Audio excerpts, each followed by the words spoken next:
But Montague is bound as well as I, in penalty alike. And 'tis not hard, I think, for men so old as we to keep the peace. Of honorable reckoning are you both, and pity 'tis you've stayed at odds so long. But sir, what say you to my suit? But say nor what I've said before. My child is yet a stranger to the world. She has not seen the change of 16 years.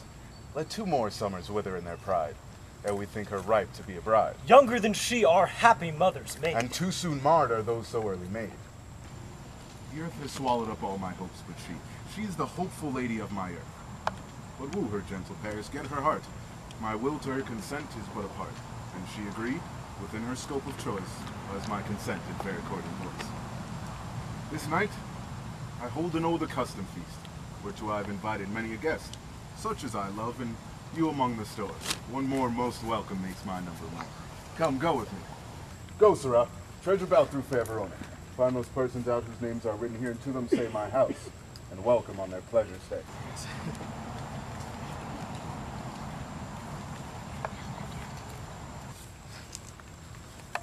Find them out whose names are written here.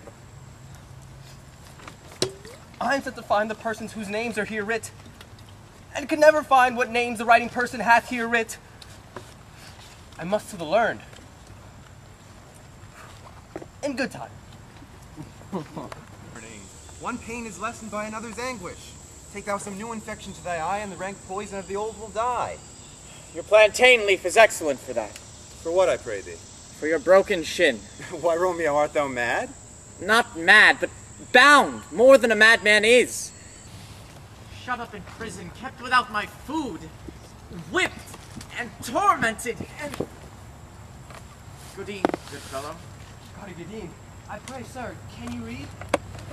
I, mine own fortune in my misery. Perhaps you learned it without book, but I pray, can you read anything you see? Aye, if I know the letters and the language. You say honestly. Rest you, Mary. Stay, fellow, I can read.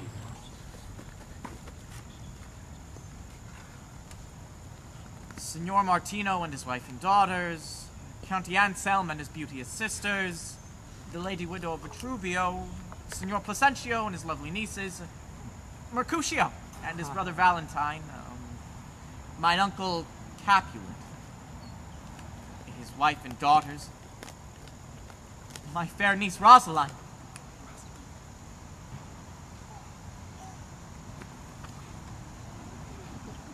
Livia, Signor Valencio and his cousin Tybalt, Lucio and the lively Helena.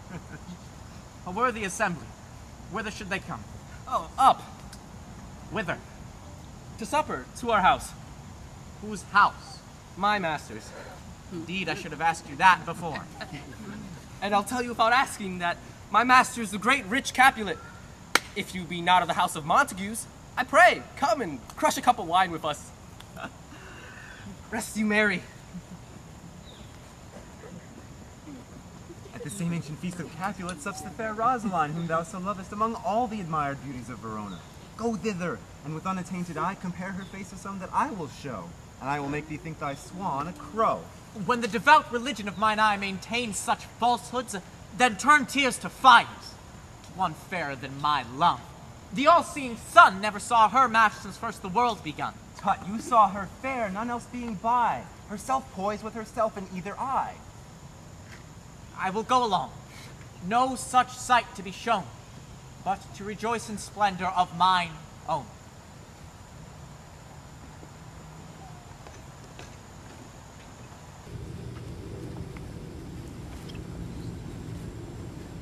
Nurse, where's my daughter?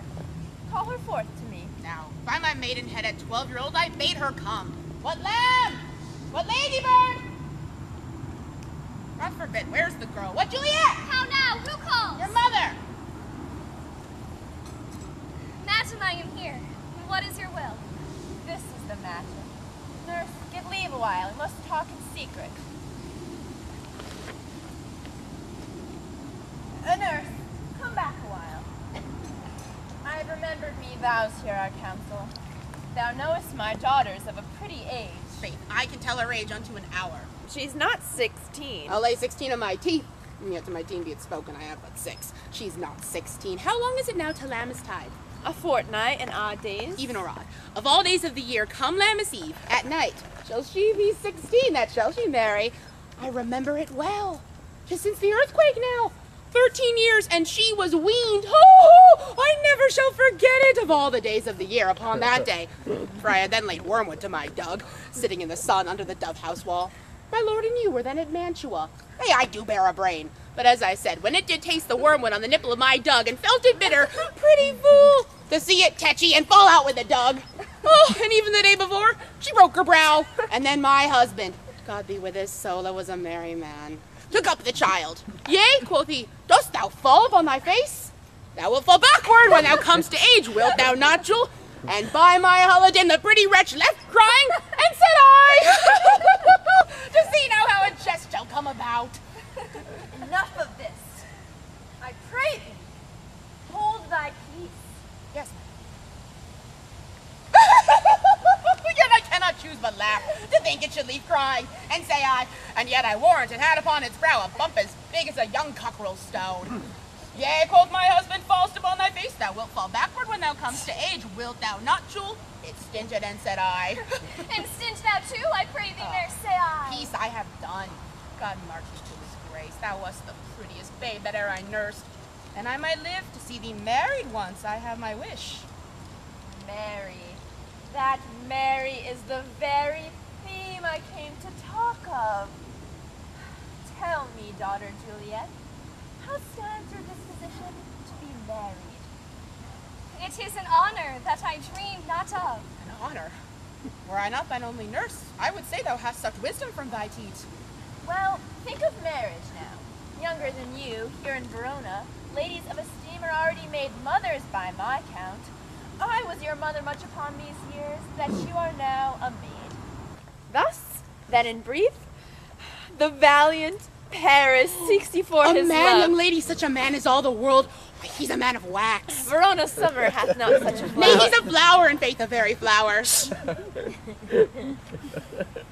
What say you? Can you love the gentleman? This night you shall behold him at our feast.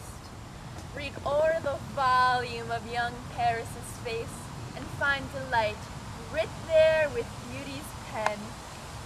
This precious book of love, this unbound lover, to beautify him only lacks a cover. And that book in many's eyes doth share the glory that in gold clasps locks in the golden story. So shall you share in all that he doth possess, by having him making yourself no less. Less, nay, bigger. Women grow by men. Speak briefly. Do you like of Paris's love? I'll look to like if looking liking move, but no more deep will I indart mine eye than your consent gives strength to make it fly. Madam, the guests are come. Supper served up. You called. Our young lady asked for. The nurse cursed in the pantry, and everything in extremity. I must hence to wait. I beseech you, follow straight. We follow you. Juliet, the Countess sees. Go, girls! Seek happy nights to happy